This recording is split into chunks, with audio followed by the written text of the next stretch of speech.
नमस्कार दोस्तों, स्वागत है आपका आज की हमारी इस हिंदी की क्लास में। तो आज की क्लास में हम लोग पीजीटी हिंदी का सिलेबस डिस्कस करेंगे। सिलेबस कौन सा है? जो चंडीगढ़ में 98 पोस्ट पर पीजीटी की वैकेंसी आई हुई है, जिसमें हिंदी की जो 10 पोस्ट हैं, अगर आपने इस हिंदी की पोस्ट के लिए अप्लाई कर रखा है तो आपके लिए सिलेबस जानना बहुत ज़रूरी है क्योंकि ऑफिशियल सिलेबस टॉपिक वाइज आ चुका है। तो डिस्कस करते हैं क्या सिलेबस है, क्या पढ़ना है आपने और कहाँ से तैयारी करनी है, कैसे तैयारी करनी है। क्लास थोड़ी सी भी हेल्पफुल लगे तो लाइक ज़रूर कर देना। चैनल पर नए हो तो चैनल को सब्सक्राइब कर लेना, क्योंकि जितना मेरे से हो पाएगा मैं आपकी हेल्प करूँगी। हम लोग तैयारी करेंगे इस पोस्ट के लिए, ठीक है, इस पेपर के लिए। तो सबसे पहले आपके सिलेबस में दे रखा है हिंदी भाषा एवं भाषा विज्ञान, ठीक है। उसमें क्या पढ़ना है? भाषा की परिभाषा प्रकृति पढ़नी है। भाषा की परिभाषा प्रकृति मतलब भाषा के बारे में आपको जानकारी होनी चाहिए।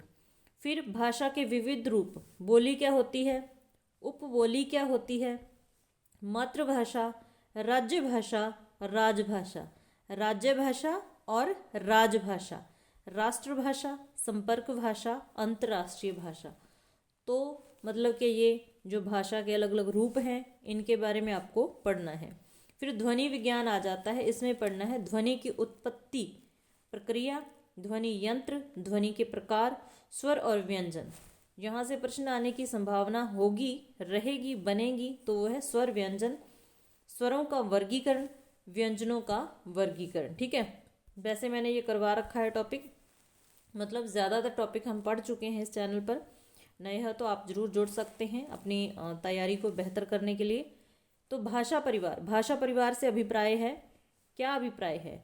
आर्य भाषा, आर्य परिवार की भाषाएं कौन कौन सी? वैदिक संस्कृति, लौकिक संस्कृति, अपभ्रंश की ध्वनियाँ एवं रूप संरचना। तो आर्य परिवार की जो भाषाएं हैं, वैदिक संस्कृत होगी, लौकिक संस्कृत हो गई, अपभ्रंश की जो ध्वनियाँ हैं उसके बारे में आपको पढ़ना है। उसके बाद आता है अर्थ विज्ञान। अर्थ विज्ञान में शब्दों के अर्थों का अध्ययन, शब्दार्थ संबंध, अर्थबोध के साधन, अनेकार्थी शब्दों के अर्थ निर्णय का आधार। तो अर्थ विज्ञान में ये सारी चीज़ें आपने पढ़नी है। फिर हिंदी भाषा का अध्ययन, इसमें क्या कुछ पढ़ना है? हिंदी का स्वरूप परिचय, हिंदी की उपभाषाएं, उपभाषाओं की बोलियों का सामान्य परिचय, हिंदी की उपभाषाएं, फिर उपभाषाओं की जो बोलियां हैं उनका परिचय, पश्चिमी हिंदी और पूर्वी हिंदी मुख्य रूप से आपको जो अच्छे से पढ़नी है, ठीक है, कि पश्चिमी हिंदी में कौन सी बोलियां आती हैं, पूर्वी हिंदी में कौन सी, यहाँ से ही प्रश्न बन जाता है।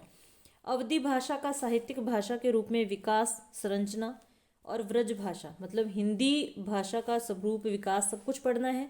उसके बाद अवधी भाषा के बारे में, फिर ब्रज भाषा के बारे में भी अच्छे से पढ़ना है।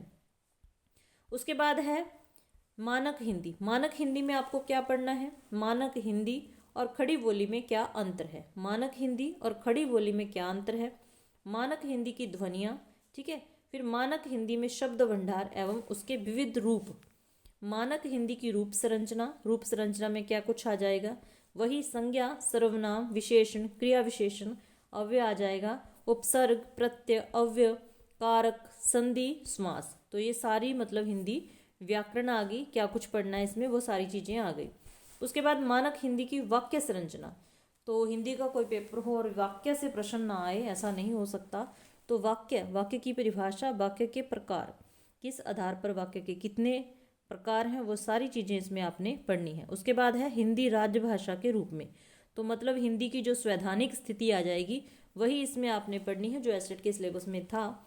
हिंदी मतलब राजभाषा के रूप में पढ़नी है, हिंदी की संवैधानिक स्थिति को पढ़ना है। फिर आती है देवनागरी लिपि। तो देवनागरी की लिपि के बारे में हम एसटेट के लिए पढ़ चुके हैं काफ़ी सारी चीज़ें। लिपि का उद्भव, विकास, ठीक है। फिर देवनागरी लिपि की वैज्ञानिकता मोस्ट इम्पोर्टेंट है, जो हम अच्छे से इसका कर चुके हैं। इसको क्लास देख भी सकते हो अभी। देवनागरी लिपि के दोष, फिर दोष का सुधार कैसे होगा, दोष सुधार के लिए किए गए प्रयास, देवनागरी लिपि का मानक रूप तथा हिंदी वर्तनी का मानकीकरण। तो ये सारी चीज़ें आपने देवनागरी लिपि के बारे में पढ़नी है, हिंदी की लिपि के बारे में पढ़नी है। फिर आता है हिंदी साहित्य। तो हिंदी साहित्य में सबसे पहले हिंदी साहित्य का इतिहास, काल विभाजन, सीमा निर्धारण और नामकरण। तो काल विभाजन, नामकरण, सीमा निर्धारण ये मुख्य चीज़ें हैं जो मतलब पढ़नी ही पढ़नी है। फिर उसके बाद आता है आदिकाल। आदिकाल में क्या कुछ पढ़ना है? आदिकाल की पृष्ठभूमि, सिद्ध साहित्य, नाथ साहित्य।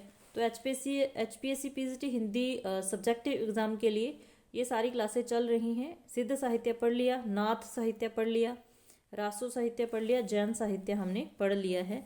मतलब मेन चीज़ें इसमें आ जाती हैं। फिर आता है लौकिक साहित्य। आदिकाल की प्रमुख साहित्यिक प्रवृत्तियाँ, काव्य धाराएं, प्रतिनिधि रचनाकार, सरहप्पा। तो मेन क्या पढ़ने हैं आपने? सरहप्पा को पढ़ना है, चंद्रवरदाई को पढ़ना है, अमीर खुसरो को, विद्यापति को, नरपति नारह को। तो इनके बारे में, इन कवियों के बारे में बहुत अच्छे तरीके से आपको पढ़ना पड़ेगा। फिर मध्यकाल में क्या पढ़ना है? भक्ति काल की ऐतिहासिक पृष्ठभूमि। भक्ति काल आता है मध्यकाल में। भक्ति आंदोलन, विभिन्न काव्य धाराएं, जैसे संत काव्य धारा हो गई, ठीक है, उसके प्रमुख संत कवि पढ़ने हैं और उनका योगदान पढ़ना है। फिर सूफी काव्य धारा आ गई, उसके कवि पढ़ने हैं और उनका योगदान। फिर राम काव्य धारा और कृष्ण काव्य धारा में मतलब प्रतिनिधि कवि कौन कौन से हैं, उनकी कौन कौन सी रचनाएं हैं और कौन सी रचना विशिष्ट है, विशेष है, ठीक है। निर्गुण व सगुण काव्य धारा आ गई। प्रमुख कवि कौन से पढ़ने हैं? कबीर, सूरदास, तुलसीदास, रसखान, रैदास, मीराबाई, जायसी और रहीम।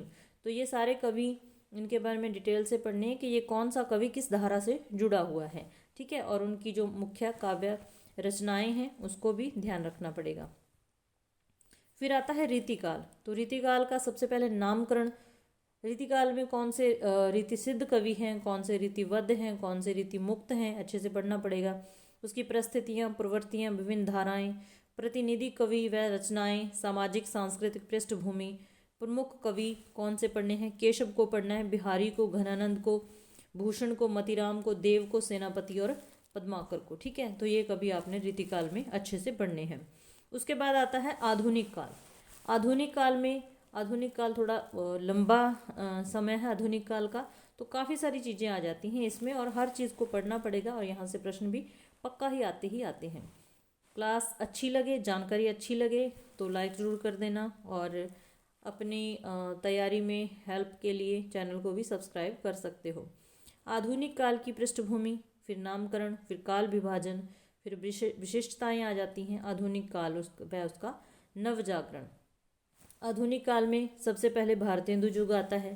प्रमुख साहित्यकार कौन हो गए? हरिश्चंद्र जी हो गए, उनकी रचनाएं, उनकी विशेषताएं। फिर द्विवेदी युग आता है। प्रमुख साहित्यकार महावीर प्रसाद द्विवेदी जी आ गए। फिर अयोध्या सिंह उपाध्याय हरिऔध को पढ़ना है, मैथिली शरण गुप्त को पढ़ना है, इनकी रचनाएं पढ़नी है, ठीक है।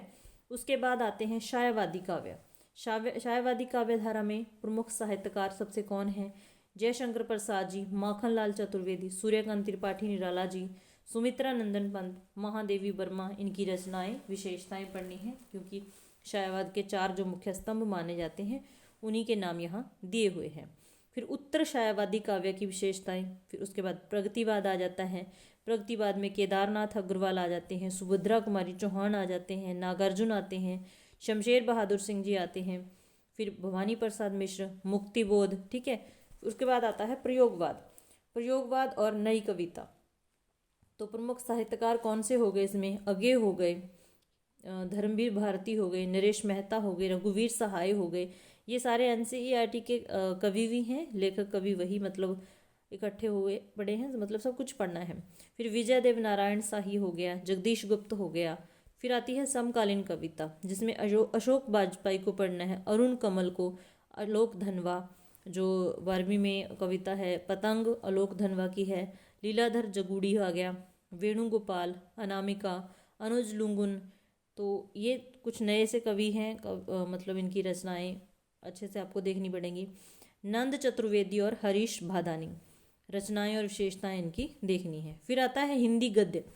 गद्य में क्या पढ़ना होता है? हिंदी गद्य की जितनी भी विधाएं हैं उसके बारे में आपको जानकारी होनी चाहिए। उसका विकास कैसे हुआ, कहाँ से शुरू हुआ। जैसे हिंदी कहानी हो गई, तो हिंदी कहानी में कौन कौन से मुख्य कहानीकार हैं? जैसे जयशंकर प्रसाद जी हैं, मुंशी प्रेमचंद जी हैं, कमलेश्वर हैं, जनेंद्र कुमार हैं, सुदर्शन हैं। तो इन कहानीकारों को आपको पढ़ना पड़ेगा और इनकी रचनाओं से प्रश्न बनेंगे। ठीक है, फिर उपन्यास विधा का विकास कैसे हुआ, जो प्रमुख उपन्यासकार हैं कौन है, मुंशी प्रेमचंद हो गए, अगे हो गए, हजारी प्रसाद द्विवेदी जी हो गए, फणीश्वर नाथ रेणु हो गए, एक आंचलिक उपन्यासकार यशपाल हो गए, विषम साहनी हो गए जिन्होंने तमस नामक मतलब अच्छा उपन्यास है उनका, मन्नू भंडारी हो गए, कृष्णा सोवती हो गए। ठीक है, और लाला श्रीनिवास दास हो गए, अमृतलाल नागर हो गए। उसके बाद नाटक विधा का विकास, प्रमुख नाटककार भारतेंदु हरिश्चंद्र, जयशंकर प्रसाद, मोहन राकेश, उपेंद्र नाथ अश्क, डॉक्टर लक्ष्मी नारायण लाल, फिर हरि कृष्ण प्रेमी, जगदीश चंद्र, विष्णु प्रभाकर, धर्मवीर भारती, गीति नाट्य साहित्य में जो प्रमुख हैं। तो नाटक में कौन कौन से मतलब नाटककार हैं उनके बारे में अच्छे से पढ़ना है। फिर निबंध के बारे में, निबंधकार कौन कौन से आ जाएंगे, रामचंद्र शुक्ल जी आ जाएंगे, हजारी प्रसाद द्विवेदी जी आ जाएंगे, बाबू गुलाब राय, रामधारी सिंह दिनकर आ जाएंगे, हरिशंकर परसाई आ जाएंगे। ठीक है उसके बाद हिंदी आलोचना, प्रमुख आलोचक रामचंद्र शुक्ल जी हो गए, हजारी प्रसाद द्विवेदी जी हो गए, रामविलास शर्मा, नामवर सिंह हो गए। उसके बाद मतलब इसके अलावा जितने भी और हिंदी गद्य की विधाएं हैं जैसे यात्रा वृतांत हो गया, रिपोर्टाज हो गया। ठीक है, तो उन सबको भी आपको पढ़ना है। फिर हिंदी पत्रकारिता का विकास पढ़ना है, हिंदी का प्रवासी साहित्य, अवधारणा एवं प्रमुख साहित्यकार। तो सिलेबस काफ़ी सारा है। अब पेपर की अभी कोई डेट फिक्स नहीं है, लेकिन अच्छे से पढ़ना पड़ेगा आपको, बहुत अच्छे से तैयारी आपको करनी पड़ेगी। मतलब आप कह सकते हैं कि इसके साथ आपके सिलेबस के साथ जो काव्य शास्त्र है वो भी जोड़ रखा है। ठीक है, तो काव्य शास्त्र में काव्य लक्षण, काव्य हेतु, काव्य प्रयोजन, काव्य के प्रकार, तो बड़े अच्छे तरीके से मैंने ये सारे टॉपिक करवा रखे हैं। फिर रस सिद्धांत, रस का स्वरूप, रस निष्पत्ति, रस के अंग, साधारणीकरण, सहृदय की अवधारणा, अलंकार सिद्धांत, मूल स्थापनाएं, अलंकारों का वर्गीकरण, रीति सिद्धांत, रीति की अवधारणा, काव्य गुण, रीति शैली, रीति सिद्धांत मतलब रीतियाँ भी हम पढ़ चुके हैं काव्य की, काव्य गुण पढ़ चुके हैं, हेतु पढ़ चुके हैं, लक्षण पढ़ चुके हैं, दोष पढ़ चुके हैं। फिर वृकोक्ति सिद्धांत आता है, वृकोक्ति की अवधारणा एवं वृकोक्ति के भेद, ध्वनि सिद्धांत, ध्वनि का स्वरूप, ध्वनि सिद्धांत की प्रमुख स्थापनाएं, औचित्य सिद्धांत। तो ये सारा कुछ आपको काव्य शास्त्र भी बड़े अच्छे तरीके से दे रखा है, तो अच्छे तरीके से ही पढ़ना पड़ेगा। फिर पाश्चात्य काव्य शास्त्र भी आपके सिलेबस में जोड़ रखा है, प्लेटो, आदर्शवाद प्लेटो का, अरस्तु का अनुकरण सिद्धांत, विरेचन सिद्धांत, होरेस औचित्य सिद्धांत, लॉजाइन्स का उदात्त सिद्धांत, टी.एस. इलियट का परंपरा एवं व्यक्तिक प्रज्ञा का सिद्धांत, आई.ए. रिचर्ड्स मूल्य सिद्धांत, कॉलेज कल्पना एवं फैंटेसी। फिर उसके बाद मार्क्सवाद, मतलब कि कह सकते हैं कि सिलेबस बहुत सारा है। मार्क्सवाद, मनोविश्लेषणवाद, अस्तित्ववाद, शैली विज्ञान, संरचनावाद और उत्तर आधुनिकतावाद, अस्मिता मूलक विमर्श, फिर उसके बाद नारी, दलित, आदिवासी, अल्पसंख्यक। तो ये है आपका ऑफिशियल सिलेबस पीजीटी हिंदी का। पीजीटी हिंदी के लिए चंडीगढ़ में जो वैकेंसी आई है उसके लिए ये है आपका ऑफिशियल सिलेबस। क्या आपने पढ़ना है, मतलब छूटा कुछ भी नहीं है, पूरा हिंदी का आपने पढ़ना है। ठीक है, जानकारी अच्छी लगे तो लाइक कर देना, चैनल पर नए हो तो चैनल को सब्सक्राइब कर लेना। मिलते हैं ऐसी ही फिर नेक्स्ट क्लास में। क्लास देखने के लिए धन्यवाद।